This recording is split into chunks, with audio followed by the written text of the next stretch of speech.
ಚಿತ್ರ ನೋಡಿ, ಇಬ್ಬರು ಅದೇ ಕೆಲಸ ಮಾಡ್ತಿದ್ದಾರೆ. ಬೆಳಗ್ಗೆ ಎದ್ದು ಜಾಬ್ ಹೋಗ್ತಿದ್ದಾರೆ. ಒಬ್ಬ ಸ್ಪೋರ್ಟ್ಸ್ ಮ್ಯಾನ್ ಅದನ್ನು ಭಾಳ ಖುಷಿಯಲ್ಲಿ ನಾನು ಇನ್ನೂ ಫಿಟ್ ಆಗಬೇಕು, ಇನ್ನೊಂದು ಯಾವ್ದು ಟ್ರೋಫಿ ಗೆಲ್ಲಬೇಕು ಅಂತ ಹೋಗ್ತಾ ಇರ್ತಾನೆ. ಅದೇ ಒಬ್ಬ ಡಯಾಬಿಟಿಸ್ ಪೇಷಂಟ್, BP ಪೇಷಂಟು, ದಪ್ಪ ಇದ್ದಾರಲ್ಲ, ಅಯ್ಯೋ ಹೋಗಬೇಕು ಡಾಕ್ಟರ್ ಹೇಳಿದ್ದಾರೆ ಹಾಗೆ ಅಂತ ಹೋಗ್ತಿರ್ತಾರೆ.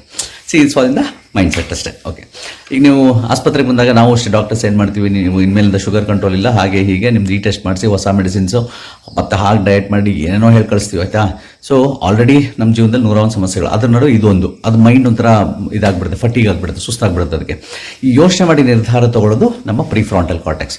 ಬಟ್ ಅದಕ್ಕಿಂತ ಫಸ್ಟು ಮೊದಲು ಅಮಿಗ್ಡಲ ಬರುತ್ತೆ, ಅದು ಭಯ ಹುಟ್ಟಿಸೋ ಸೆಂಟರ್, ಅದೇ ಫಸ್ಟ್ ಆಕ್ಟಿವೇಟ್ ಆಗೋದು. ಅದಕ್ಕೆ ನಮಗೆ ಭಯ ಭಯ ಭಯ ಆಗ್ತಿರುತ್ತೆ ಎಲ್ಲದಕ್ಕೂ.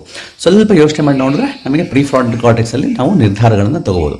ಅದಕ್ಕೇನಪ್ಪ ಅಂದರೆ ಒಮ್ಮೆಗಲೇ ದೊಡ್ಡ ದೊಡ್ಡ ನಿರ್ಧಾರಗಳನ್ನು ಕೊಟ್ಟರೆ ಈ ಪ್ರಿಫ್ರಾಂಟಲ್ ಕಾರ್ಟೆಕ್ಸು ಶಟ್ ಡೌನ್ ಆಗುತ್ತಲ್ಲ, ಅದಕ್ಕೆ ಚಿಕ್ಕ ಚಿಕ್ಕ ಚಾಲೆಂಜಸ್ ಕೊಡಬೇಕು. ಓಕೆ, ಸೊ ಈಗ ಡಯಾಬಿಟಿಸ್ ಪೇಷಂಟ್ಗೆ ಏನೇನೋ ಮಾಡೋದು ಬೇಡ, ಸಾಯಂಕಾಲ 7 ಗಂಟೆ ಒಳಗೆ ಊಟ ಮಾಡೋದು ಫಸ್ಟು.